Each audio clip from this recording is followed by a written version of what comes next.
Okay, so Kelly, thank you for talking to me today. And there's been a drop in the rate of rise of emissions. And is this good news? Can you sort of just pick it apart a little bit and tell me if it's good news? Sure. I think the bottom line is it's bad news because we can't afford any growth in emissions right now. Yeah. For our best chance ability to limit warming to avoid the worst climate impacts, we need to peak emissions by 2020. So not only do we need to slow the growth of emissions, but completely bend the curve downwards. While it's a bit of a silver lining that we have a slower growth of emissions, certainly we need to see a decline altogether. Okay, and your report states that emissions have seen a doubling since the 1970s, or the notes that I read of yours on earlier. And with 25 years of these COPs, are they achieving anything politically, do you think? Yeah, so certainly what we know is that in the absence of climate policy and the Paris Agreement, temperature would be much warmer than it will be with the climate change commitment. So right now we're slated for about 3 degrees Celsius of warming. Yeah. We would have seen 4 degrees, possibly more, had there not been a Paris Agreement. And yet we still have a huge gulf between countries' commitments and where we need to be to get down to 1.5 or 2 degrees Celsius of warming. So we're not doing things fast enough, but certainly to take the Paris Agreement off the table would be really, truly spelling disaster. Okay, and do you think that having these 2 weeks at the COP, it's enough to get what we need to do done, considering that the scale of the problem seems to be so large, and yet we allocate quite small amounts of time?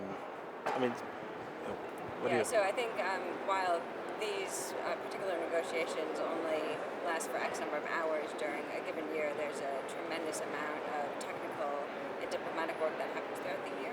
So it's really kind of a culmination and an important inflection point where you can put pressure on governments.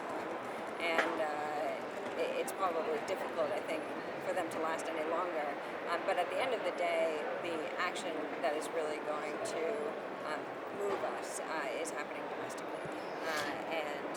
Therefore, that's all of the climate legislation that is being passed day in, day out, week in, week out, and country governments are working on back home. Okay. I think it's somewhere like 37 billion tons of carbon dioxide that we emit per year. Is that about correct?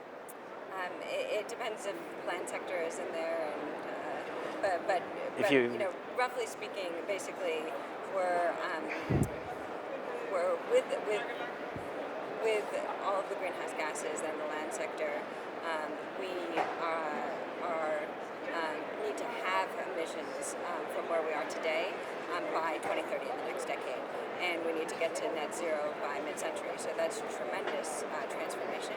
And yet the pledges that countries have put forward actually suggest that emissions will continue to rise through 2030 at least, which is definitely the wrong course of where we need to go.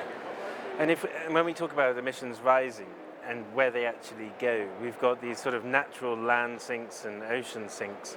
I mean, how much more can they take?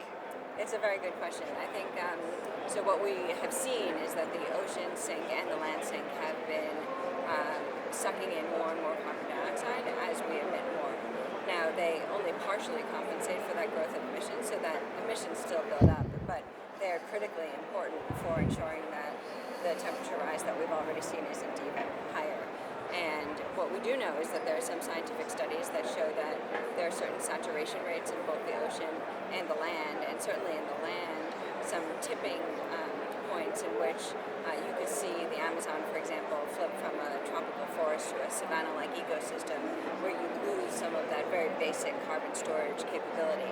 And if that were to happen, certainly the rise in emissions would be much, much higher.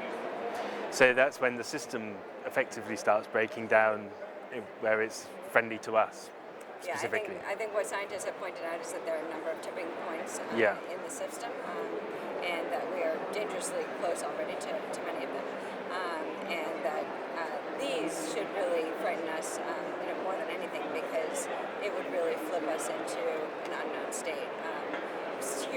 aviation has flourished in a relatively very stable time, climate-wise, and this would be a very, very big unknown as to what the consequences will be. And you said we're dangerously close to those tipping points. Yeah, and some scientists feel like we already, for some of those, we're already seeing rates of decline, for example, of sea ice that suggest that some places tipping points may have already been reached. I think there's a lot of unknowns in terms of where particular tipping points lie in the system, but the science is advancing significantly. Even just last week, there was a significant research paper showing that we're closer than we thought to a lot of these tipping points than we had thought earlier. Now, one of the biggest causes seems to be use of coal in terms of attributable source. And how do we accelerate? Does the WRI have any advice on how, or strategy for getting away from coal faster? Yeah, I mean, the good news is that the economics really no longer favor it, and investors are walking away. So in the United States, for example, we're seeing dramatic decreases in coal in the last year to a point that's half of what its peak was in 2005.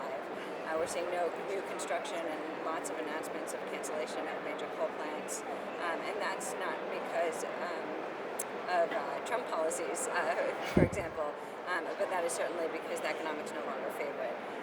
Natural gas is, in some cases, being substituted for that, to a lesser extent, renewables.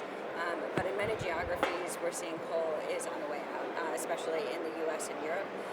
But certainly, we're still seeing a bit of growth of coal, for example, in China and India, though the rate of growth in India has slowed compared to what it used to be. And you mentioned natural gas. That still has half the emissions of coal, is that correct? Yeah, that's right. So natural gas is certainly on the rise. The emissions intensity of natural gas is about half of what it is for coal.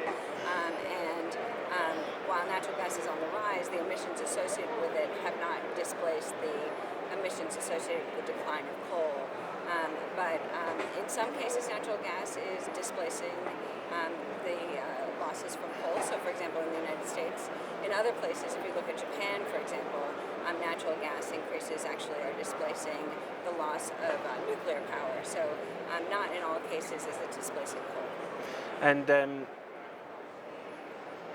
in a way, I know people call natural gas a transition fuel. But is there no way to kind of leapfrog it in a way? It seems like it's not a great transition. Yeah, there is a great danger that we could lock in natural gas infrastructure for decades to come, and which would prohibit growth in renewable energy. So it's definitely something that policymakers need to watch out for, because natural gas could be the next kind of lock-in story as coal was. Okay.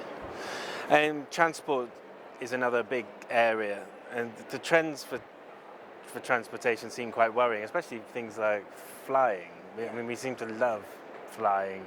Yeah. How do we reverse these kinds of trends? Because they seem to be tied in with people's aspirations. Yeah, no, it's very difficult. Certainly, aviation is on the rise, and especially in economies where per capita aviation emissions had been slow today. But we are seeing a real, just a heightened amount of flying recently. I think Corsia will certainly help to some extent, which is a carbon offsetting scheme of the aviation emissions to stop the growth in emissions of aviation. But there also is going to be needing technological development, as well as some signals to consumers to both reduce the amount of flying period, as well as be smarter in terms of the types of flights that they're taking. Okay. And then regarding the whole NDC sort of, it's like a pathway to the future in a way. And I know it's very complex when you start picking that apart, but do you have a lot of confidence in it as a way to get to a safe future? So the nationally determined contributions under the Paris Agreement, the NDCs, are climate change commitments that countries put forward. They are nationally determined by nature, so countries come forward with whatever they can pledge in terms of their climate action. What we know is that collectively they are insufficient for limiting the worst of climate change impacts, but yet they're better than what we would have in the absence of them. Countries next year are invited to increase and update their NDCs. And the hope is that there will be tremendous pressure over the next year for countries to do so. Maybe some countries have had early implementation success. Maybe the economics have changed of certain technologies, but certainly the hope is that we're going to see much more ambition next year because we desperately need it. And just on a scale of 1 to 10, how optimistic are you that we're going to achieve these goals in different areas and really bring down the emissions and restore the climate? Yeah, I mean, I think what we know is scientifically it is technically feasible, but whether or not we actually do this is, ultimately it's going to be a question of leadership and whether or not governments will put concerted action in this. What we know from the science is that we need tremendous transformation on a scale that is unprecedented across sectors and geographies, and that will be a true test for us. I think one needs to be a bit optimistic to stay in the game because the consequences are so tremendous otherwise. But certainly if you look at the scale of ambition that's required, it is very, very daunting. Okay. Well, thank you very much. Thank you. Good to talk to you. You too.